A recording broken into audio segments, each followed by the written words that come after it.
Bueno, en esta primera clase les voy a hablar de los métodos de crecimiento desde fase vapor o en general métodos de preparación de materiales desde fase vapor. Primero voy a hacer una introducción, le voy a hablar de la nucleación, que es un fenómeno fundamental para comprender cómo procede el crecimiento de películas delgadas o de nanoestructuras o simplemente de películas cualquiera o cualquier estructura de un material que se condensa a partir del vapor. Y después voy a pasar a explicar algunas técnicas como la evaporación térmica, un refinamiento de la evaporación térmica que se llama evaporación de gases moleculares. Después voy a hablar de la epitaxia de paredes calientes, la evaluación láser, el crecimiento a corta distancia, la deposición química de fase de vapor. Y por último vamos a ver algunas tendencias eh, actuales, más o menos actuales en la preparación de capas delgadas. En particular, voy a hablar de la epitaxia a capas atómicas, en inglés Atomic Layer Epitaxy, y de mecanismo vapor líquido sólido para la formación de nanohilos de diferentes materiales. Esta es más o menos la idea de esta primera clase que la voy a dividir en dos partes. Bueno, de acuerdo con el estado de agregación de los precursores que forman o que van a formar el parte del material que nosotros queremos hacer, pues tenemos tres tipos de técnicas de crecimiento, desde fase vapor, de fase líquida o de fase sólida inclusive. Nosotros vamos a referirnos en esta clase solo a las técnicas de fase vapor. En cuanto al tipo de proceso termodinámico, tenemos una clasificación que separa los procesos en procesos de equilibrio y los procesos de no equilibrio. Ujú. Y esto hay que tomarlo en cuenta como una aproximación, porque no existen procesos ninguno que sean de equilibrio, ¿no? En equilibrio no pasa nada, en equilibrio todo se mantiene estable y no se puede crecer ni hacer nada. O sea, cuando decimos proceso de equilibrio, nos estamos refiriendo a un proceso que está cerca del equilibrio. Y cuando decimos no equilibrio, es un proceso que está bastante lejos de no equilibrio. Después en casos particulares, vamos a ejemplificar. Y de acuerdo con el costo y las aplicaciones, pues tenemos técnicas de bajo costo o técnicas ya de alta tecnología más costosas. Y depende para lo que se quiera usar una técnica y la calidad del material que se quiera obtener. En general, para el crecimiento de fase de vapor, tenemos un flujo de gas que transporta los precursores necesarios para formar la película. Estos precursores, van a absorberse físicamente en la superficie y se van a difundir. En este proceso de difusión ellos pueden reevaporarse y no quedarse definitivamente en la superficie o pueden dar lugar a un núcleo, que es lo que vamos a ver a continuación, que es un problema un poquito misterioso que vamos a ver a continuación. Después se pueden desorber algunos de las superficies de los productos, si el precursor no es exactamente el material o la sustancia que nosotros queremos obtener en forma de película, pues generalmente aquí se desorben algunos productos que, no, que estaban de más en el precursor, como veremos después con ejemplo. Y hay veces que se forma un núcleo, o a veces el núcleo se forma con ayuda de, de un escalón que haya en la superficie. Y también los núcleos pueden formarse en el seno del vapor. ¿En qué consiste la nucleación? Bueno, pues vamos a considerar, para estudiar la nucleación, vamos a considerar el problema más sencillo, que es una esfera que se va a formar a partir del vapor, una esfera sólida que se va a formar a partir del vapor en el seno del vapor. Para cualquier cosa hace falta que haya un decrecimiento, para los procesos que ocurran a presión y temperatura constante, hace falta que ocurra un decrecimiento de la energía de Gibbs, para que se formen, para que ocurra el proceso. Eso es un mandato de la termodinámica. Bueno, por una parte, tenemos entonces que la transición de la fase vapor a la fase condensada, si llamamos delta G sub V a la energía, a la variación de energía por unidad de volumen asociada con la transformación, entonces para formar una esfera de radio R, este será el valor de la energía necesaria o la energía que se tiene que perder, energía libre, porque esto tiene que ser negativo para que ocurra la transición. Ahora, ¿qué papel juega bueno, este delta G sub V nos dice cuál es la condición que tiene que ocurrir. Ese delta G sub V es proporcional a la constante de Boltzmann, a la temperatura y al logaritmo de este cociente, donde este cociente es la relación entre la presión de saturación o la presión de equilibrio y la presión de vapor del precursor que querramos depositar. La presión de equilibrio, recuerden que es la presión que está en equilibrio con la fase condensada. ¿Mm? Es la presión que está en equilibrio con la fase condensada. Si la presión es mayor que la presión de equilibrio, entonces se va a producir una transferencia de material de la fase vapor a la condensada. Y si la presión es menor que la presión de equilibrio, entonces ocurre al revés. Entonces lo que se va a sublimar o se va a evaporar es material condensado a vapor. O sea, un requisito para depositar una película, para crecer una película desde el vapor, es que la presión de equilibrio sea menor que la presión de vapor. O sea, la presión de vapor sea mayor que la presión de equilibrio. Podemos invertir este cociente y poner el signo negativo delante, el logaritmo, y podemos empezar a escribir esta expresión así, con esta S, donde esta S es la diferencia entre la presión de vapor y la de equilibrio sobre la presión de equilibrio. Y aquí igual se ve que si esta S es positiva, pues entonces el logaritmo va a ser mayor que 1 y como tiene un signo negativo delante, delta G sub V va a ser negativa y se va a producir el crecimiento. Si S es menor que 1, entonces no, porque entonces el logaritmo va a ser menor que 1, esta expresión va a ser negativa, con el signo negativo delante va a ser positiva y no se va a crecer. O sea que la condición hasta aquí, la condición necesaria para que se pueda crecer el material es que la presión de vapor del precursor sea mayor que la presión de saturación. Esa es la condición. Pero esa condición es necesaria, pero no es suficiente. Ya les voy a explicar por qué. Aquí viene porque les decía que hay un cierto misterio.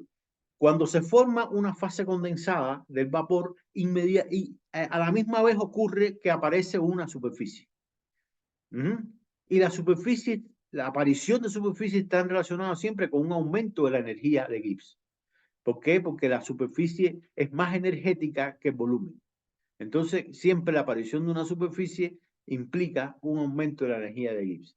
Ese está caracterizado por los coeficientes de tensión superficial, que es la energía por unidad de área.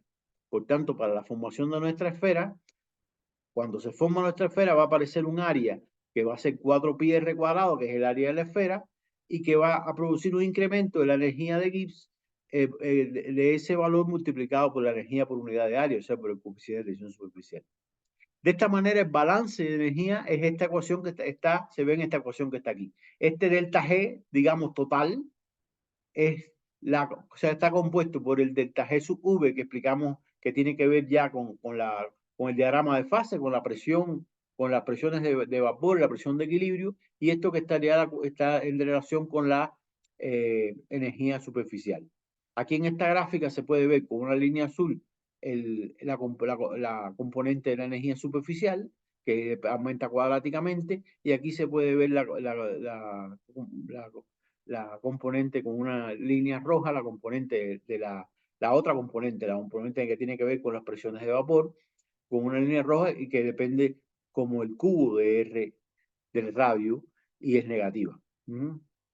Pues esto trae como consecuencia que para radios muy pequeños, pues la suma de estas dos, que está dada por la línea verde, lo que hace es aumentar a medida que aumenta el radio. Por tanto, los núcleos que se formen de estas dimensiones, con radios en estos valores de aquí, pues no van a progresar, no van a crecer, al contrario, se van a formar y se van otra vez a reevaporar, porque no son estables, porque no conducen o no producen una disminución de la energía libre.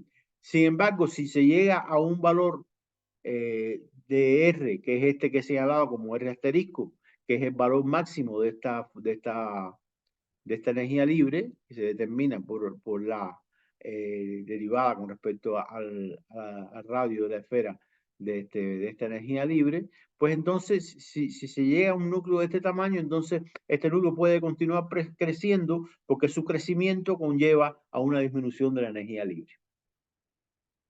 En conclusión, bueno, este valor, fíjense que este valor depende del coeficiente de tensión superficial, o sea, la energía por unidad de área, mientras más grande es más grande este valor, y depende del delta G sub V. Mientras más grande va a ser más chiquito este valor. ¿No? Fíjense que el signo negativo está aquí porque este delta G sub V es negativo, pero el radio va a ser siempre positivo. O sea, ¿qué es lo que nos conviene? Que el delta G sub V sea grande para que este término sea pequeño y se favorezca el crecimiento. O sea, en otras palabras, que haya una saturación grande.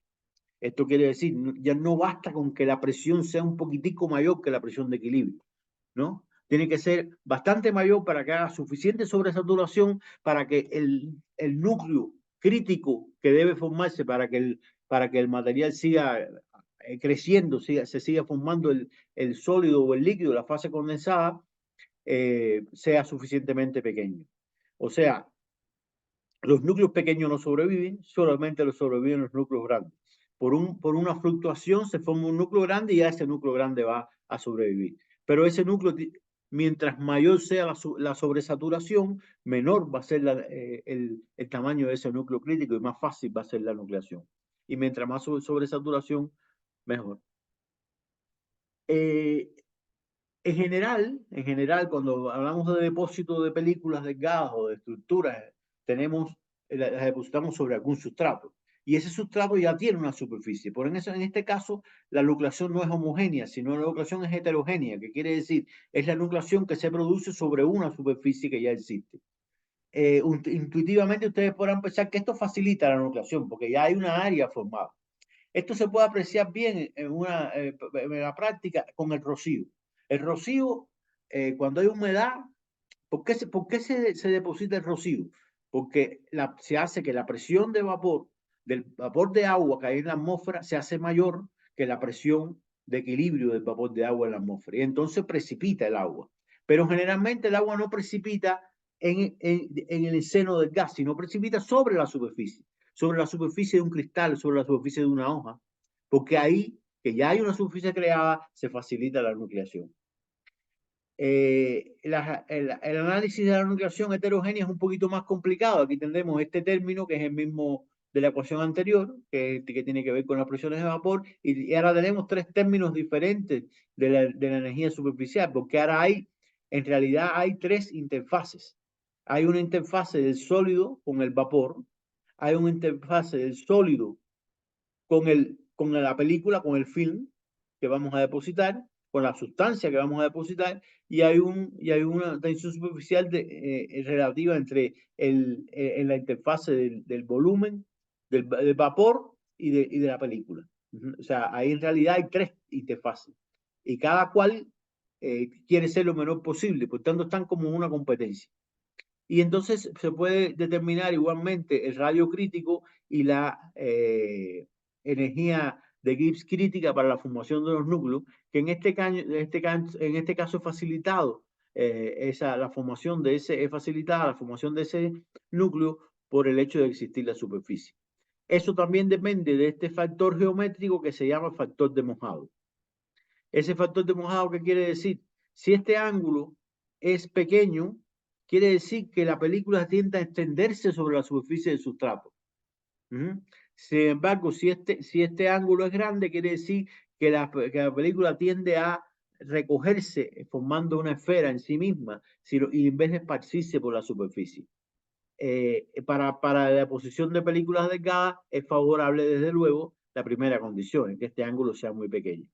El hecho de que ese ángulo, cuando ese ángulo es grande, se dice que la sustancia no moja la superficie. Cuando el ángulo es pequeño, se dice que la sustancia moja la superficie. Es la palabra que se usa. Un ejemplo típico es cuando se rompe un termómetro de mercurio, y el mercurio, ustedes ven que si ustedes tienen un pedazo de vidrio, el mercurio no se extiende no se extiende como el agua en la superficie del vidrio, sino que se forman bolitas debido a la tensión superficial que es tal que predomina, que el mercurio no moja el vidrio.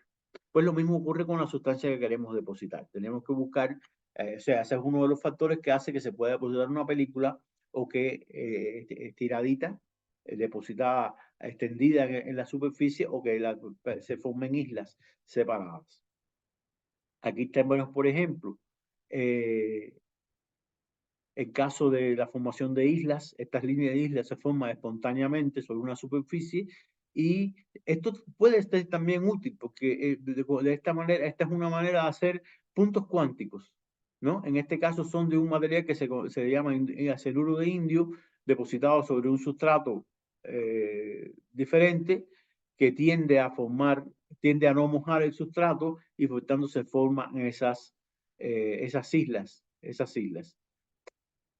La contribución de de las diferentes tensiones superficiales hace que, en dependencia de la relación entre ellas, si la tensión superficie-vapor sea menor que la suma de las otras dos, o igual o mayor, hace que tengamos tres tipos diferentes de crecimiento. Un crecimiento en islas que se llama Volmer-Weber, un crecimiento en películas que se llama también crecimiento bidimensional, que se llama,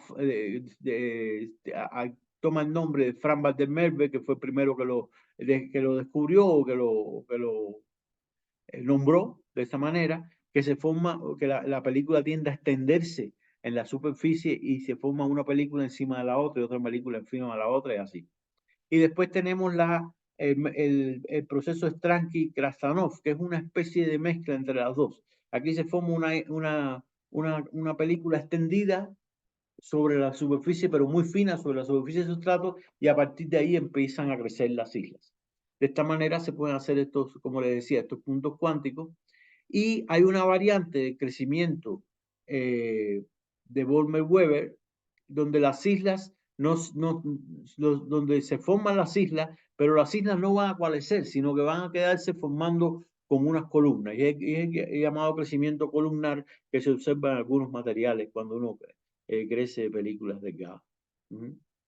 Bueno, esto es en cuanto a la nucleación. Vamos entonces a hablar ahora de la primera método de que vamos a estudiar en la clase de hoy, que es la evaporación térmica.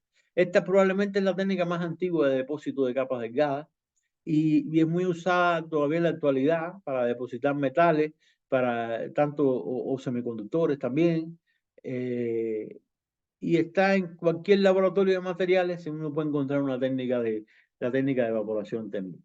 Aquí, la generación de los reactivos que van a producir la película delgada es por vaporización, ya sea que sea ebullición o evaporación térmica de un material.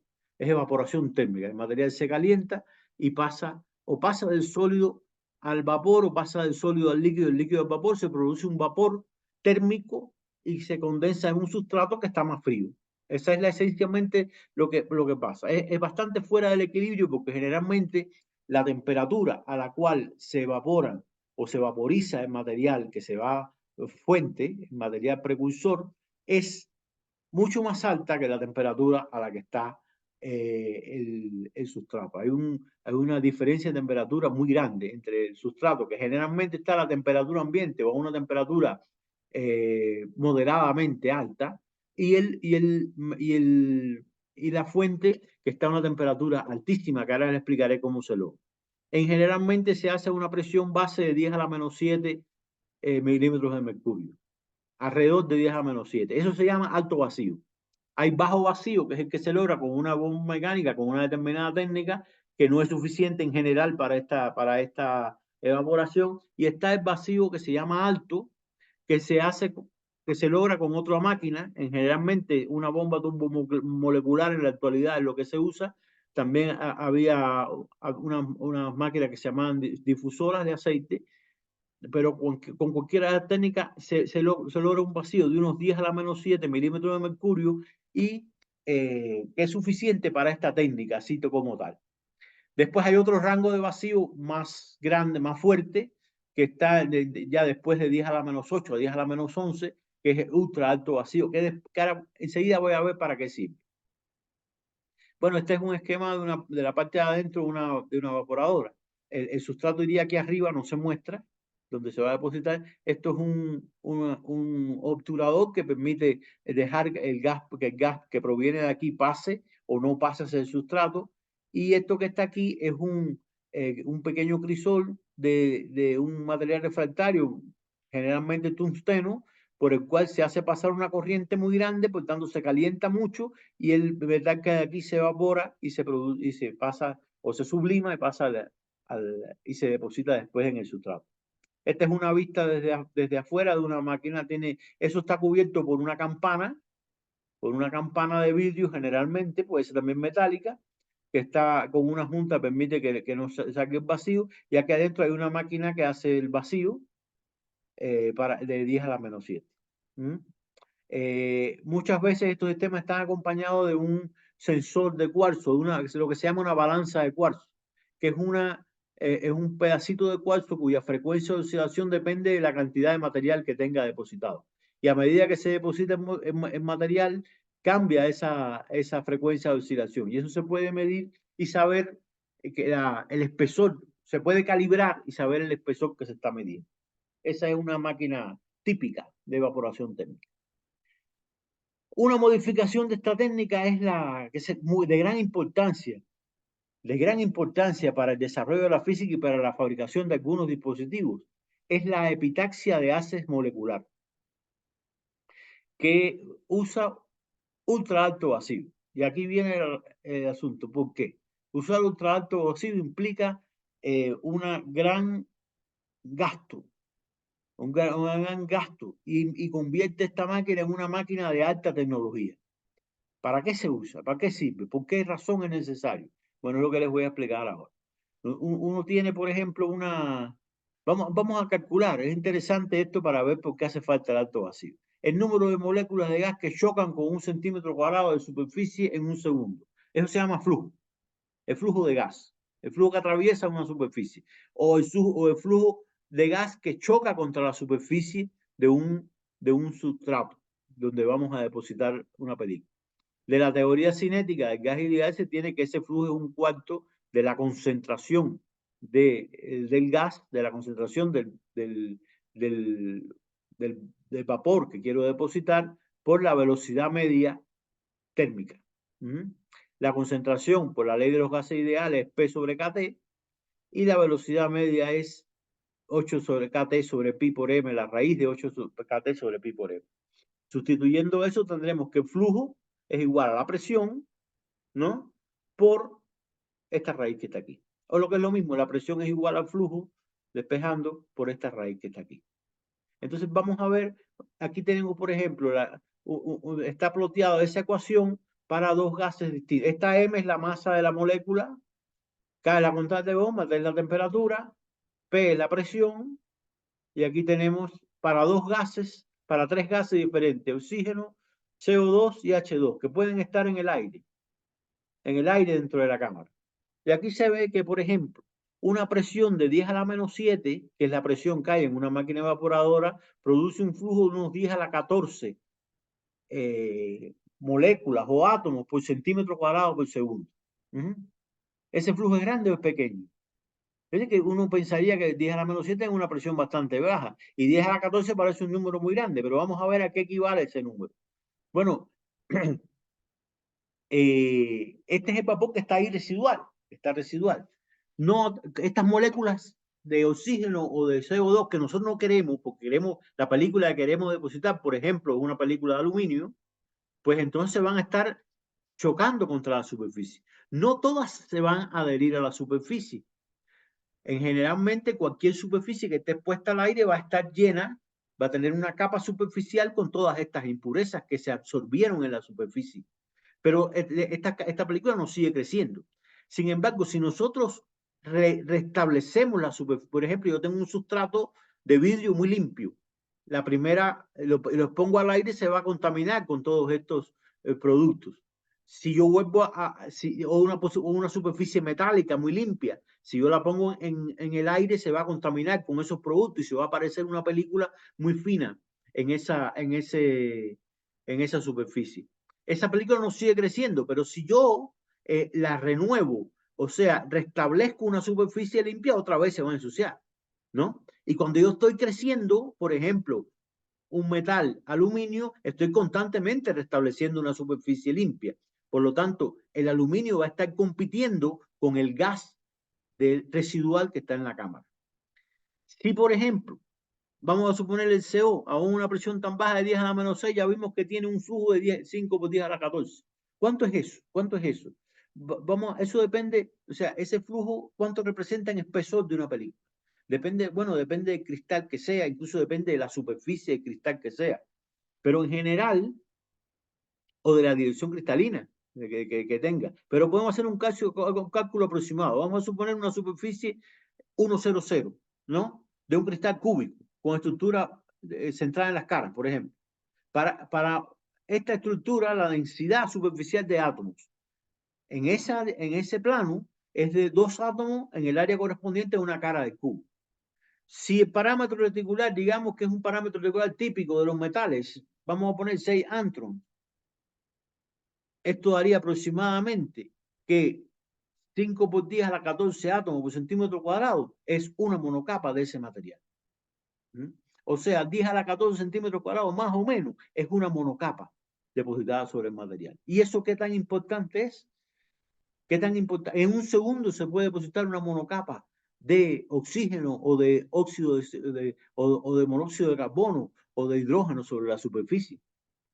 ¿Eso qué tanto importa? Si nosotros queremos depositar capas con una velocidad muy grande, pues eh, digamos varias micras por segundo o micras por segundo, pues que se deposite una monocapa, que es un espesor pequeñísimo, en ese mismo segundo, pues toca poco, no es muy importante. Pero si nosotros queremos crecer con velocidades muy pequeñas, del orden de la monocapa por segundo, entonces vamos a tener una competencia tremenda con el vapor residual. Nosotros estamos poniendo una monocapa segunda por segundo del material que queremos depositar y en ese mismo segundo se está depositando una monocapa de gas residual que tenemos en la cámara y la película resulta ser muy impura. Y a veces hace falta crecer películas con una velocidad de crecimiento muy baja, porque cuando queremos crecer películas epitaxiales, por ejemplo, tenemos que dar tiempo, que son películas que copian el sustrato que está abajo, tenemos que dar tiempo que los átomos se puedan acomodar en la superficie. Y entonces, si crecemos en una evaporadora normal con 10 a la menos 7, esa película tan lentamente, pues va a ser una película muy impura. Sin embargo, si en vez de 10 a la menos 7 utilizamos una presión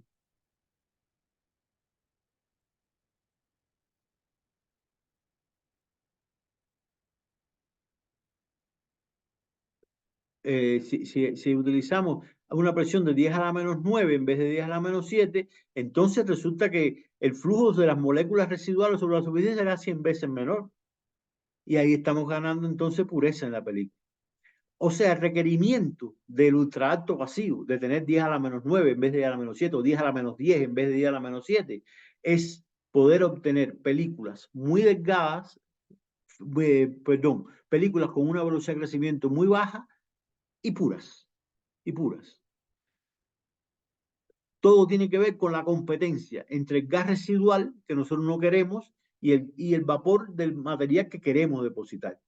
Si material que queremos depositar estamos depositando a una velocidad muy grande, pues podemos tener un vacío moderado. Ahora, si queremos depositar el material con una velocidad muy pequeña, necesitamos un vacío alto, ultra alto, o sea, de rango de 10 a la menos 9, 10 a la menos 11. Después yo voy a volver sobre la epitaxia de gases moleculares en la próxima clase, no en la próxima hora, sino en la próxima clase con más detalle. Pero quería aprovechar que estábamos hablando de la evaporación para explicar cuál es la necesidad del ultraalto vacío, que implica muchas cosas tecnológicas, como veremos en la próxima clase.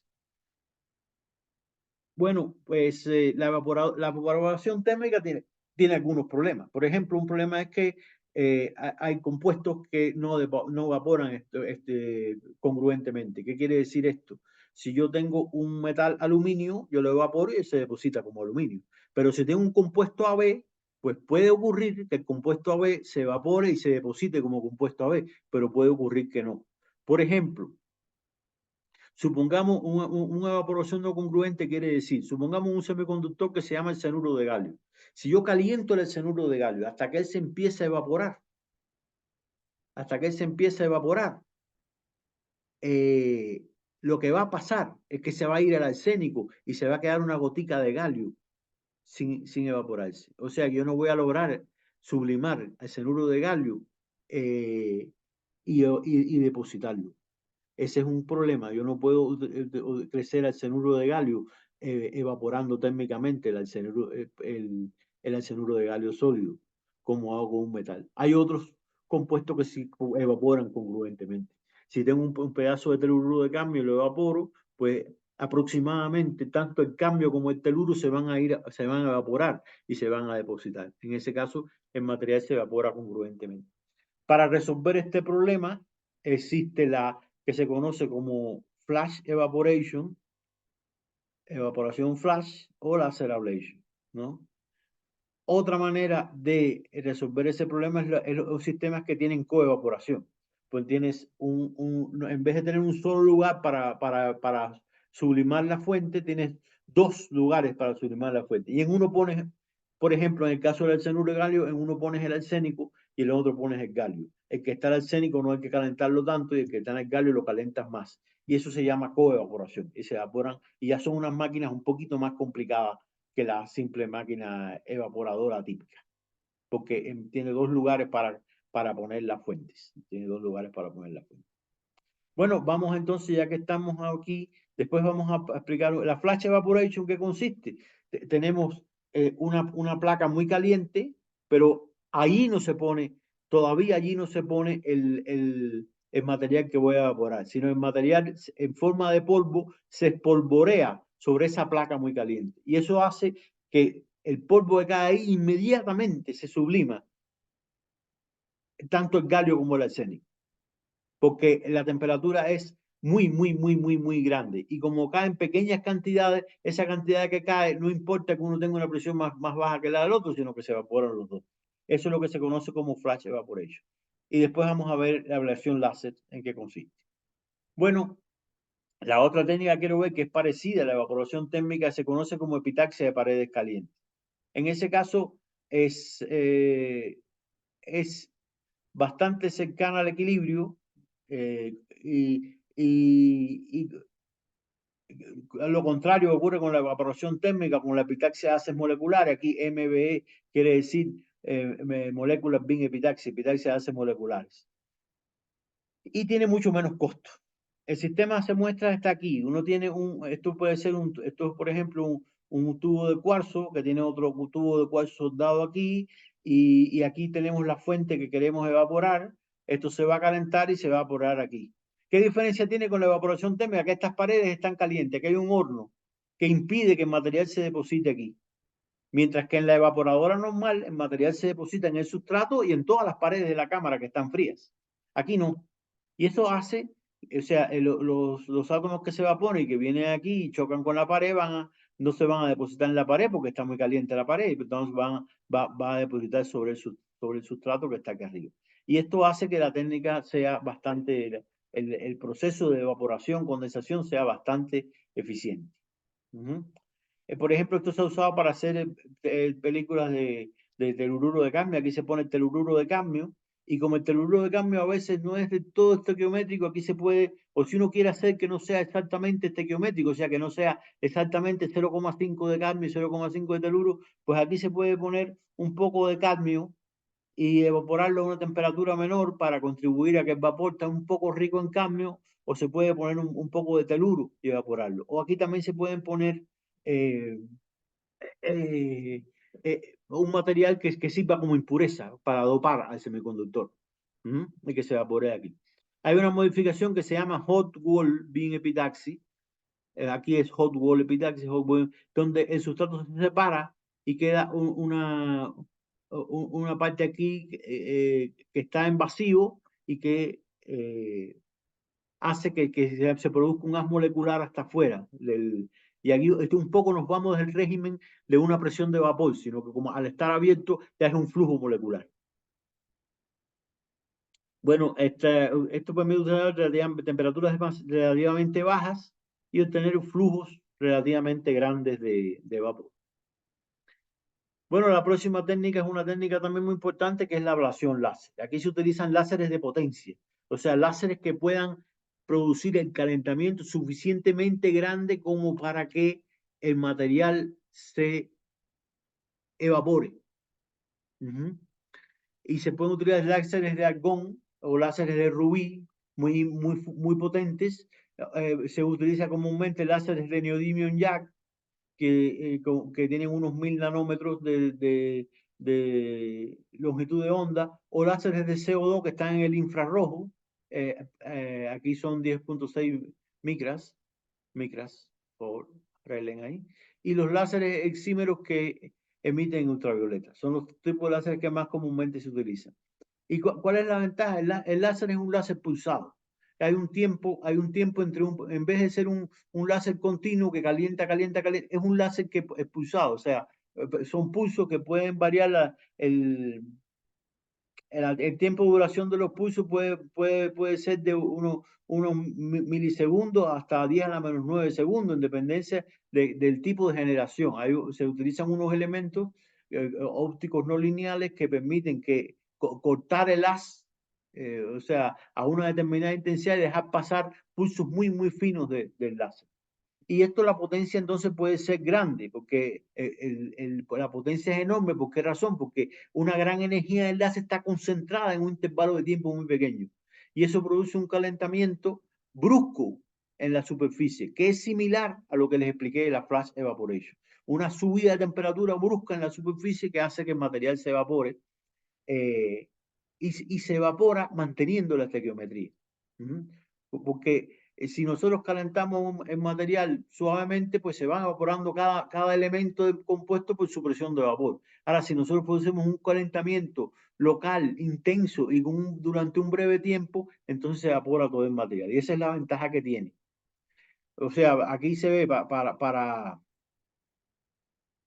eh, en realidad, en este caso, aparte, la otra diferencia con la evaporación térmica es que las especies hay muchas especies. La evaporación térmica nada más que aparecen las moléculas de acuerdo con la reacción de sublimación o la que sea. Si es telururo de cambio, va a haber átomos de cambio y moléculas de teluro. Si es sulfuro de cambio, va a haber átomos de cambio y moléculas de azufre o 3, azufre 8, lo que sea. En este caso, como la radiación es tan intensa, las moléculas no solo salen moléculas, sino salen átomos excitados. Las moléculas se descomponen, los átomos quedan excitados, son iones que han perdido sus electrones. Y también hay radiación ultravioleta, o sea, es un plasma lo que se forma. Por eso se llama, esto que está aquí, se llama la pluma, que es un plasma que se forma alrededor del lugar donde aparece donde se hace incidir el láser. Y aquí tenemos el sustrato, ¿no? Hay una bomba de vacío, generalmente ese vacío es un vacío alto, o sea, llega a la -7 o algo así, no hace falta subir demasiado, en algunos sistemas sí, y esto que está aquí es ese plasma. Y aquí se pueden formar las formaciones, diferentes materiales que no evaporan congruentemente y que con esta técnica se pueden depositar.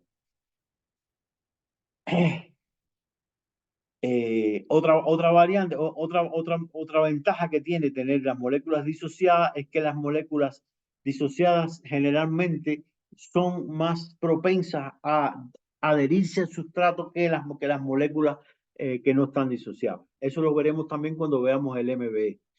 Muchas moléculas del grupo 5, del grupo 6, en el vapor son moléculas que tienen varios átomos. O sea, el azufre tiene S8. Por ejemplo, y el fósforo tiene P5, P3, son unas moléculas con muchos átomos, y esas moléculas no es fácil que se adhieran al sustrato, que se depositen. Y un problema que tiene esta técnica es que debido a eso mismo, pues puede ocurrir que la intensidad con la intensidad del láser es tan grande, se produzca un calentamiento en la zona subsuperficial y se desprendan pedazos de material, pedazos macroscópicos, ya no átomos, pedazos macroscópicos. Eso se llama splashing y puede generar defectos en la película que estamos creciendo, en el sustrato que estamos creciendo. Bueno, ya las ventajas se las expliqué. Tenemos, tenemos que es muy eficiente en una región pequeña, se produce calentamiento, lo cual produce especies ionizadas o especies atómicas, que tienen además una velocidad grande, y eso puede, una velocidad grande y una energía térmica grande que pueden contribuir a calentar la superficie donde se van a depositar también, y en fin, se puede obtener una evaporación congruente del material que se vaya a depositar, aunque el material, su evaporación térmica no sea congruente. Bueno, la otra técnica que quiero mencionar, y después cuando vemos las tendencias actuales, voy a hablar un poco más de ella, porque es una técnica en que yo he trabajado bastante y he desarrollado alguna variante original de ella, como veré un poquito más adelante. Son técnicas que se llaman, son a corta distancia. O sea, en inglés se dice Close Space Vapor Transport. Close space quiere decir cercano, quiere decir cerrado, eh, pero es más bien cercano que cerrado. Y close space sublimation, que explica que sublimación, que no es un transporte de vapor cualquiera, que ocurre a partir de la sublimación, o epitaxia de fase vapor isotérmica, que fue la variante que yo desarrollé sobre esta técnica, y en general una técnica de bajo costo y funcionan bastante cerca del equilibrio. Hay una fuente que se coloca en un crisol, generalmente de grafito, y encima, a una distancia de unos pocos milímetros, se coloca el sustrato donde se va a depositar el material. Hay un reactor de cuarzo en que fluye un gas que puede, o puede haber vacío, o puede haber un gas como el hidrógeno que impide que la oxidación de los elementos, o un gas como el argón o el nitrógeno, que son más bien gases que no juegan ningún papel, sino simplemente proteger de que no haya demasiado oxígeno. Y la distancia entre las fuentes es pequeña, por eso se llama close space, es de unos pocos milímetros. En la forma tradicional, la temperatura en el sustrato en la fuente tiene que ser mayor que la temperatura en el sustrato, porque la diferencia de temperatura va a ser la fuerza motriz para el crecimiento. O sea, el material se va a sublimar en la fuente y se va a depositar en el sustrato. Eso implica algún problemita tecnológico porque es una distancia pequeña y hay que producir un gradiente de temperatura relativamente grande. Se asocia con mucho éxito para hacer películas de cambio de teluro en las celdas solares de cambio de teluro y cambio de azufre, ¿no? La reacción que ocurre en la fuente es esta: el cambio de teluro se sublima como átomos de cambio y moléculas de teluro, y en el sustrato ocurre la reacción inversa. En los gases de cambio de teluro se depositan y se forma el sustrato de cambio de teluro. Después, más adelante, veremos la aplicación de esta técnica al caso isotérmico y su aplicación como una técnica de epitaxia a capas atómicas. Bueno, entre las técnicas tenemos por último la deposición química de fase de vapor. Y aquí, como su nombre lo dice, hay un cambio químico en el sistema. O sea, no es simplemente lo que pasa en la evaporación térmica, que es el proceso físico de evaporación o de sublimación. Aquí nosotros tenemos unos precursores. Por ejemplo, para crecer el semiconductor tan importante fosfuro de indio, hacemos pasar cloruro de indio y fosfina, que es este compuesto de fósforo e hidrógeno, que por cierto es un compuesto muy tóxico. Y esas dos reaccionan a una determinada temperatura y se forma fosfuro de indio y se desprende como subproducto el cloruro de hidrógeno, que es un ácido, el vapor de cloruro de hidrógeno. Y para hacer el cianuro de galio, por ejemplo, se utiliza el cloruro de galio y arcina, y se forma el cianuro de galio y se desprende cloruro. Estos fueron los primeros trabajos que eran con cloruros y con hidruros, de esta deposición química de fase de vapor. Después, después empezaron a utilizarse en los años 70 precursores, compuestos metalorgánicos. En vez de compuestos, después de estos cloruros y estos cloruros empezaron a usar compuestos metalorgánicos. Aquí tienen, por ejemplo, este es el trimetil indio, que es un compuesto, un metal que es el indio y esta parte que es orgánica, pero es un compuesto metal orgánico, y aquí tenemos el trimetil galio, y fue reaccionando con la arsina, con la fosfina, se forma indio fósforo y hay un subproducto orgánico que se deja en el... Esto permitió usar temperaturas menores en el crecimiento y es una técnica que se conoce como MOCVD, o sea, Metal Organic Chemical Vapor Deposition, ¿eh? Y en vez de química, deposición química, química vapor deposition a secas, aquí está es Metal Organic Chemical Vapor Deposition. Y es una técnica que ha ganado bastante popularidad entre los científicos, entre las investigaciones, entre los investigadores en materiales y que compite bastante con la epitaxia de gases molecular. En general, en estos sistemas hay una entrada de gases, el sustrato se coloca en una forma más o menos aerodinámica para permitir se quiere que este flujo sea laminar, entonces deja un espacio aquí delante donde hay un poco de turbulencia, donde están los gases y después el flujo se establece con líneas de flujo más o menos continuas y es un flujo de tipo laminar y el sustrato se pone de esta manera para lograr que la línea de flujo que llegue aquí no estorbe a la que viene por aquí y se puede depositar un poco más arriba y se puede depositar en toda la superficie. Si el sustrato está horizontal, pues en las líneas de flujo que conllevan el material que queremos depositar se pueden, digamos, esa parte del gas se puede vaciar y entonces nos queda un lugar con depósito y un poquito después ya no hay depósito. Por eso se coloca de esta manera, se le da de esta forma. En el MOCVD se han encontrado maneras de tener el flujo con controles muy rápidos y permite parar el crecimiento, por ejemplo, con muy poca inercia y esto permite hacer películas, por ejemplo, muy delgadas o estructuras complicadas, ¿no? Y eso es lo que ha dado esta técnica, esas, como pozos cuánticos, superredes y esas cosas. En realidad el transporte se logra, por ejemplo, en un sistema de este tipo, un análisis teórico nos da que en el centro o sea, debido a la misma viscosidad del flujo, en el centro del horno las líneas de fuerza están más unidas, o sea, hay un flujo más grande. Y a medida que nos alejamos, nos acercamos al sustrato, las líneas de fuerza, las líneas de flujo se van separando, ¿no? Y en general, para estudiar el crecimiento, este tipo de crecimiento se utiliza el concepto de capa frontera, que es la capa que tiene ya el flujo más bajo, y el precursor que está aquí en el gas debe difundirse a través de la capa frontera y depositarse en el sustrato. Entonces, con esto vamos a hacer un receso. He tratado de hablar en unos 45 minutos, un poco más, y después vamos a ver los casos de la epitaxia gaseosa atómica y el vapor líquido sólido. Nos vemos en un rato.